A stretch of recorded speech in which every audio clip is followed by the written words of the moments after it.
Hey lore lovers, welcome to the indoor set. It is way too hot out there to film, so thought I would do today's episode in here. Now, imagine the perfect day. You wake up and you already look amazing. You head to work, but the entire enterprise has been shut down. But that's okay. You'll find a new job soon, right? But to cheer yourself up, you go to your favorite restaurant where you're the millionth customer. Congratulations! Because of that, you get everything free. And because of that, you decide to splurge on dessert. And the person delivering your dessert looks familiar. Shady, but familiar. With your amazing sleuthing skills, you find him and realize he's a wanted criminal. You call the police, get him arrested, and you get that $1 million reward. Heck yeah! Congratulations! You become a local hero. You're celebrated, even revered. How is any of this possible? It isn't. Because then you wake up and realize you're in a job you hate, endlessly toiling for somebody who doesn't even know your name, and go home to a life of loneliness where the only warmth you feel is when you burn your mouth from the TV dinner chicken nugget that you accidentally left in the microwave for too long. Though, maybe tomorrow you'll have that Salisbury steak TV dinner. Wow.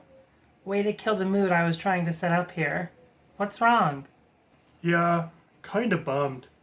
I just heard a treasure that I've been really wanting to find has already been found. By somebody else. Oh, that's a bummer. At least they found it, right? I guess.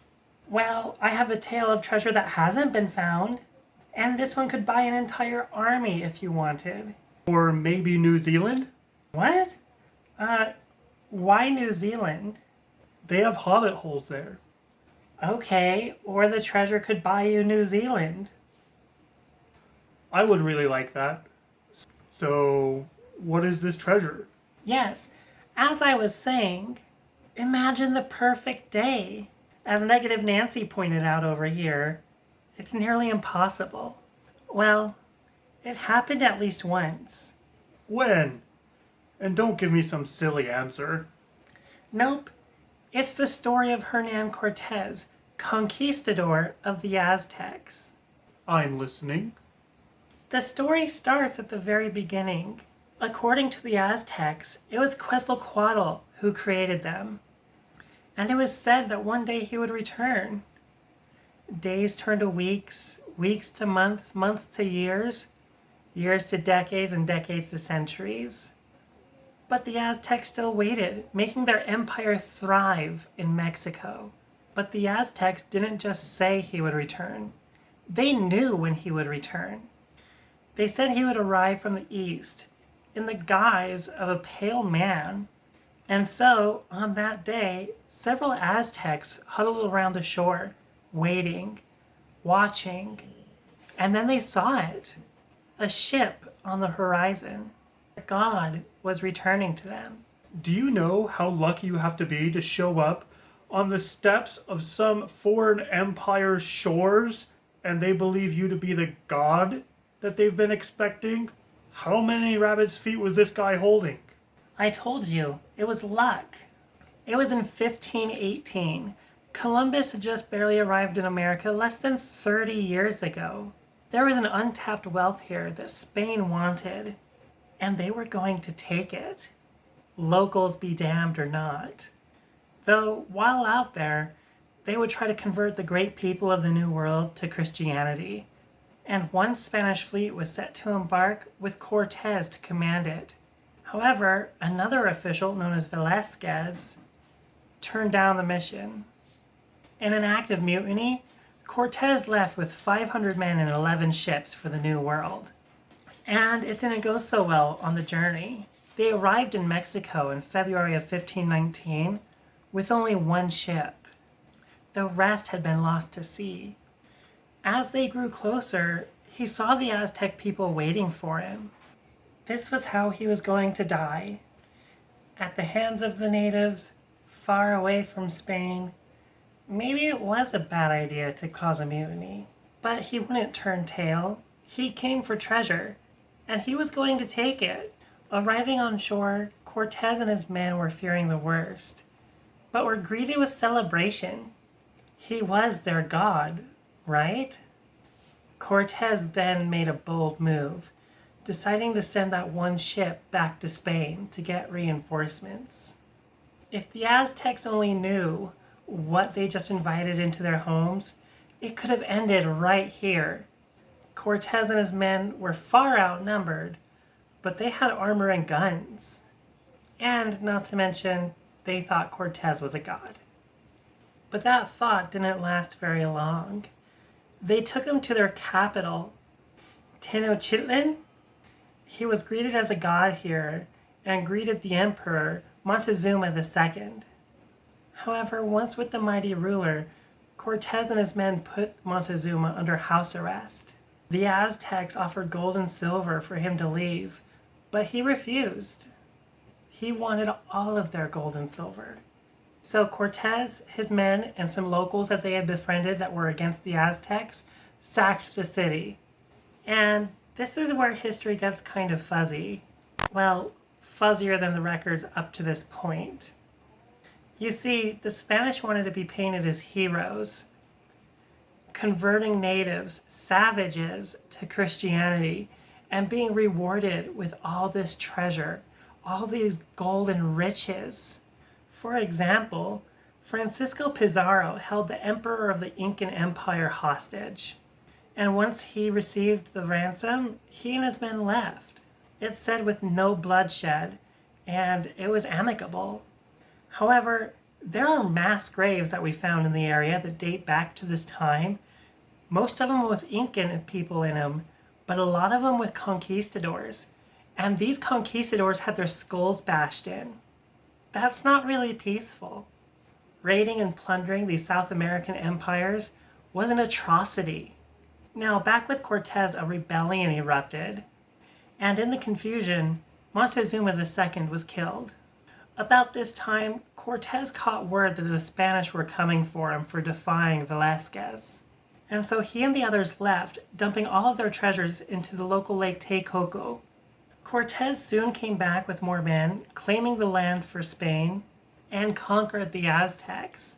It's said that through his conquering of what he called New Spain, over 100,000 lives were lost. He tried returning to Lake Texcoco to retrieve his treasure, but none was found.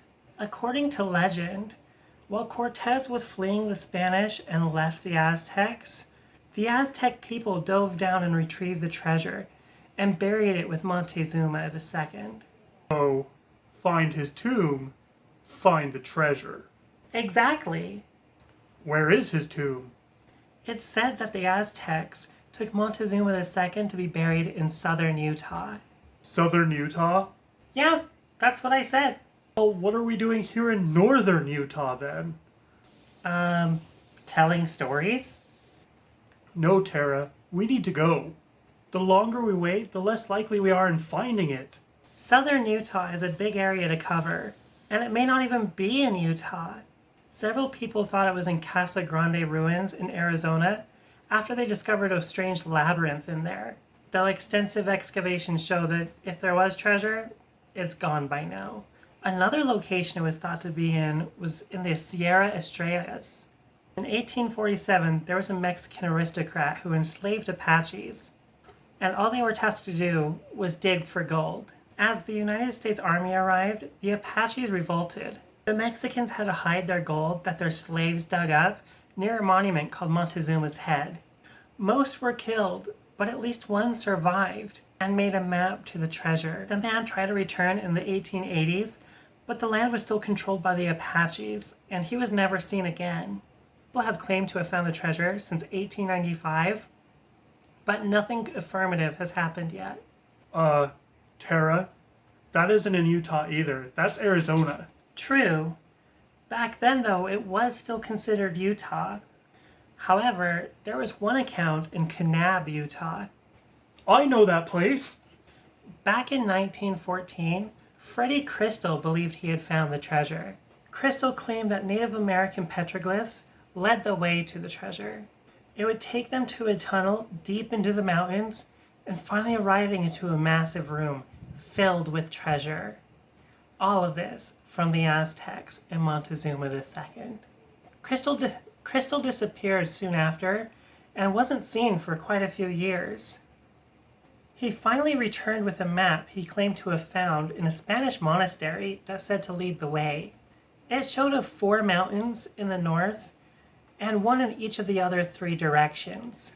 There was also a cliff with stairs, a duck petroglyph, and a canyon with 4 branches breaking off from it.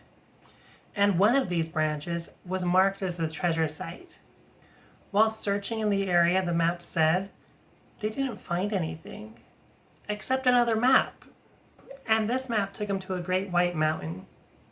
From there, Crystal pointed out the clues, the duck petroglyph, the cliff with stairs in them. The group was so excited they started digging. And after 2 days of digging, they found something. A man-made wall made out of blue limestone. A tent city soon grew around the excavation, and the people pushed down the wall to get through. And, to their excitement, they found a tunnel. There were some cave-ins, but Crystal and his men were undeterred. They were going to find Montezuma's treasure. Along their excavation, they found pottery, deer and rabbit bones, and at the end, just as the map said, a large room. However, much to the disappointment of everyone, the room was empty. Not even a speck of treasure left or a clue that anything was even ever there. The team kept digging, kept excavating, and they found several more tunnels, but none of them led anywhere, especially to treasure. The city of Kanab never found its gold, and it's still the sleepy town it is today as it was back then. The tunnels and treasure rooms still exist, and to this day you hear people claiming they found the treasure. But there's no proof ever saying it actually is. So it could still be hiding there. It could be anywhere. We need to go find them. We need to bring back the crew. The crew? You know, the crew of the last lore. We're pirates, and it sounds like there's a treasure that needs to be found. Are you sure? Oh, I'm ready. Well, it looks like we're putting together a crew. Are you in? Well, lore lovers, what do you think? Has somebody found the treasure and just hasn't said anything, or is it still hidden from everyone? What would you do if you found the treasure? Buy New Zealand? And do you want to be part of my crew, the last lore? Let me know in the comments down below. Positions are available. And if you liked today's video, be sure to like and subscribe, and hit that bell notification icon to be alerted for when the next video becomes available.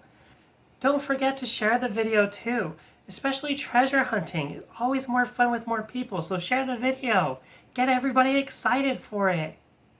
And of course to help build the new crew of the last lore. So, until next time, lore lovers, keep your eyes open for treasure.